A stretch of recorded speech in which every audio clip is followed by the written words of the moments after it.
The last report Vendrak filed before entering the sale gate described Kale Sorn as a zero-output liability with no measurable combat projection, and a recommendation for immediate division transfer. He had filed 5 such reports over 3 months, each one a little colder than the last, each one copied to Division Commander Nail Voss and quietly buried in a drawer.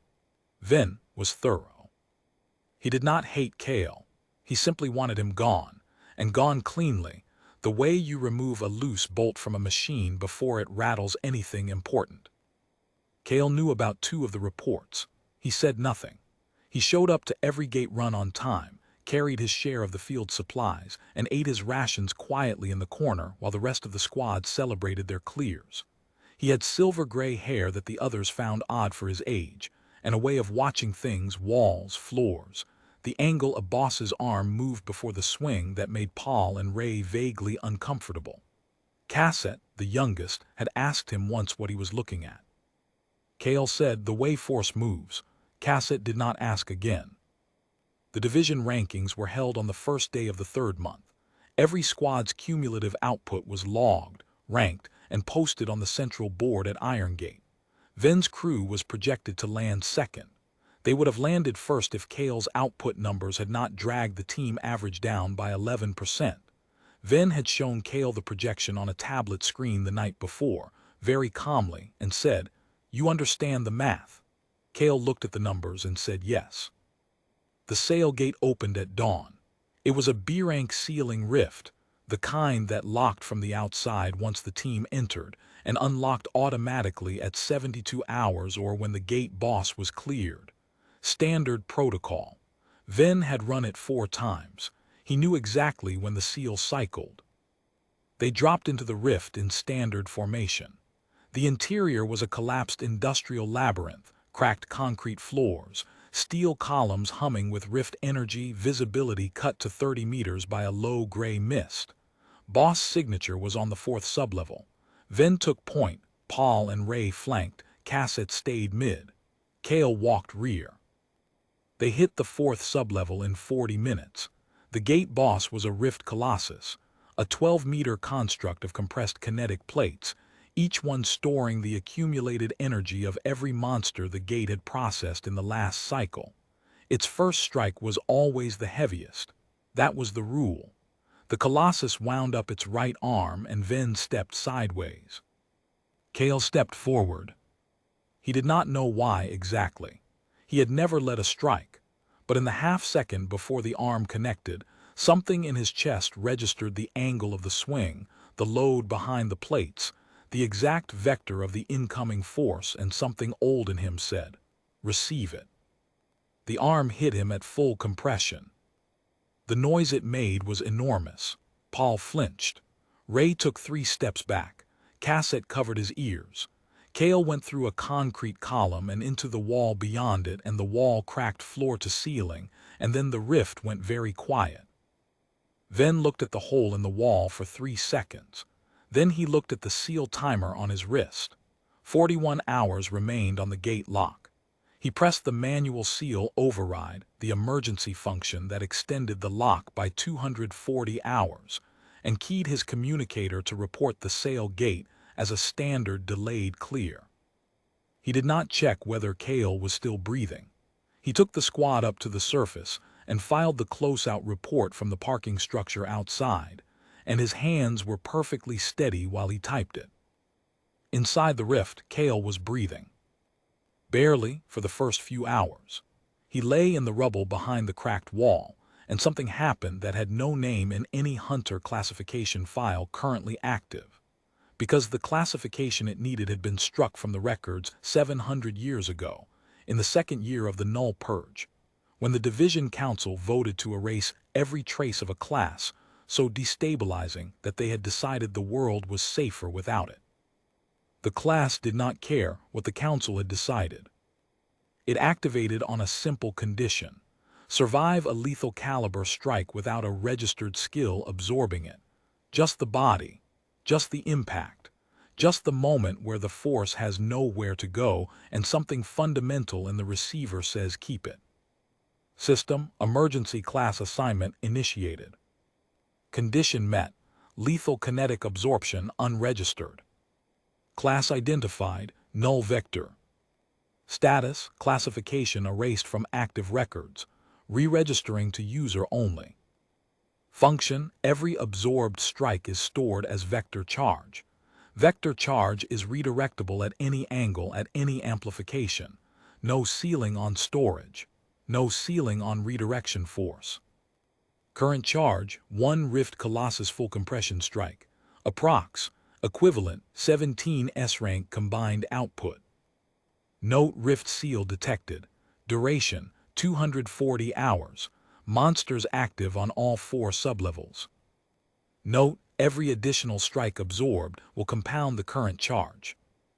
Kale read the system window for a long time. Then he sat up, spat dust and looked at his hands.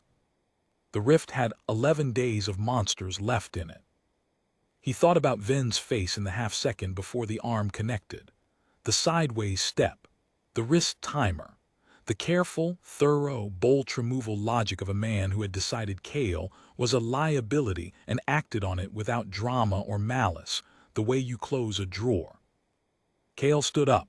His ribs were cracked in 2 places and his left shoulder was displaced.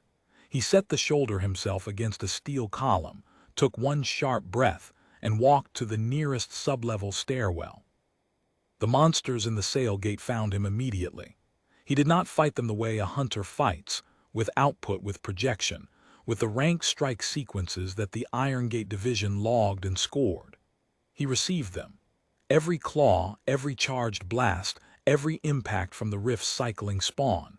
He took it fully, body open, and felt each one sink into the vector charge reserve like water into deep ground. By day 3, the rift's B-rank spawn were hitting him and sliding off. By day 6, he was walking the 4th sublevel without flinching. By day 9, the Colossus regenerated, all gate bosses did on the 7th day cycle, and swung its full compression arm at him again, and Kale stood in front of it with his hands at his sides, and absorbed the second full strike the way a wall absorbs rain. The charge the system was logging by day 11 had no number attached to it. The system had stopped trying to convert it to a rank equivalent on day 7. It simply read, vector charge, compounding, classification sealing, none detected. On day 12, the extended seal expired. The gate unlocked at 0614. Kale walked out of the sail gate into the gray morning light of the Veldrin parking structure. Still wearing the same jacket he had gone in with. The jacket was intact. He had not bled since day 4. He stood in the parking structure for a moment, looking at the city, and then he pulled out his division badge, expired now, since his formal expulsion had been processed while he was sealed inside, and turned it over in his hands. He pocketed it. He had somewhere to be. The S-Rank Open Certification Trial was held once per quarter in the Iron Gate main arena, a regulation combat floor with 12 monitoring panels, a live system output board visible to every registered hunter in the building, and standing room for 300 observers. Any registered hunter of B rank or above could enter the open bracket. Independent entrants were allowed with a valid division ID, current or lapsed. Kale arrived at registration with his lapsed badge and registered under Independent, Class, Unregistered, Prior Squad Affiliation, None. The registration clerk looked at the class field and started to type a query. Kale said, "It'll register on the output board when I enter the floor." The clerk looked at him for a moment. Something about the way he said it, very flat, very certain, made her log it without the query. Ven Drack's crew was in the second bracket. Ven had been projected for S-rank certification for 6 months. He entered the arena floor to a solid round of applause from the observer gallery. His output signature was clean and massive. Paul and Ray had confirmed it on the warm-up panel at 94% aggregate efficiency. Commander Nail Voss was in the senior observer box, holding a certification clipboard. Kale entered the floor in the third bracket, alone. A quiet moved through the gallery when the output board tried to read his class signature and returned. Class, null vector, record not found. Query pending. Ven saw him from across the floor and went very still. The trial format was simple. The panel discharged a series of graded strikes at the entrant, measuring output resistance and counter-projection. B rank opens, then A rank sequences, then the exam panel's own combined projection if the entrant was still on the floor. Kale stood in the center of the certification circle and looked at the exam panel. "Whenever you're ready," he said. The panel opened with a B-rank burst sequence, 6 timed output strikes at 40% capacity. Kale stood in them. The strikes landed and the output board registered nothing on the counter-projection axis. No return, no deflection. The monitoring panels flagged the reads as sensor error. The A-rank sequence hit him at 70%. Same result. The floor was entirely quiet now. Ven stepped forward from the waiting bracket. He had not been called. He stepped forward anyway, because the alternative was standing still while something he didn't understand got bigger, and Ven Drac had always preferred action to stillness. "Whatever you think you're doing," Ven said, "you were expelled. You have a lapsed ID. You have no class on record." "Null vector," Kale said. "It's on the board."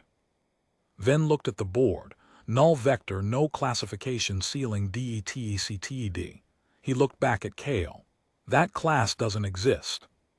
"It didn't," Kale said, "for 700 years. Ven discharged his full signature output at Kale from 8 meters. A clean A-rank projection, the same one he had used to top the division rankings for 3 consecutive quarters. It was the strongest thing on the floor.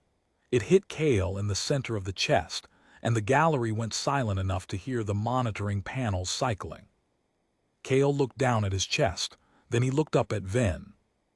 He raised his right hand, fingers open, palm forward, the same receiving gesture he had used on the Sail Gate's 4th sublevel 11 days ago, the first night, when the Colossus's arm had taught him what absorption actually felt like, and he redirected. 1 vector release. 1 clean output line, angled back along the exact trajectory it had come from, amplified by 11 days of compounding charge, carrying inside it the weight of a Rift Colossus compressed full strike, and every monster the Sail Gate had cycled in 240 hours. The output board did not display a number. It displayed vector output, EXCEDS panel measurement range. Class, null vector / rank, no upper bound DETECTED. The force of the redirect hit the certification floor's energy dampening barrier, and the barrier flexed, actually flexed, a visible ripple across the reinforced plate, and held. The hall's overhead lights flickered once. Every monitoring panel in the arena switched from active read to overflow standby simultaneously. Ven Drac was on his knees. Not from the output Kale had redirected above his angle, deliberately, into the barrier. Ven was on his knees because his legs had decided, before his mind finished the thought, that this was the appropriate position. He looked at Kale from the floor and his voice came out wrong. "Stop," he said. "Please stop." Kale had already lowered his hand. He was looking at the output board. The board had stopped cycling and settled on a single stable read. Null vector KAELSORN. Rank unclassified, no ceiling. In the senior observer box, Commander Nail Voss had stood up at some point during the redirect and had not sat back down. He was holding the certification clipboard with both hands. He looked at the rank read on the board, and at Ven Drac on the floor of the certification circle, and at Kale, who was already turning toward the exit. "Sorn," the commander's voice carried across the quiet floor. "The reinstatement form. I can have it drafted before you leave the building." Kale reached into his jacket pocket and took out his old expired division badge. He set it on the edge of the certification circle's railing, gently, without drama, the way you put something down that you've been carrying longer than it deserved. He looked at the commander once.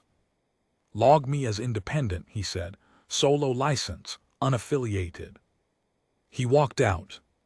Behind him, The monitoring panels were still in overflow standby. The gate recorder review team had already been flagged.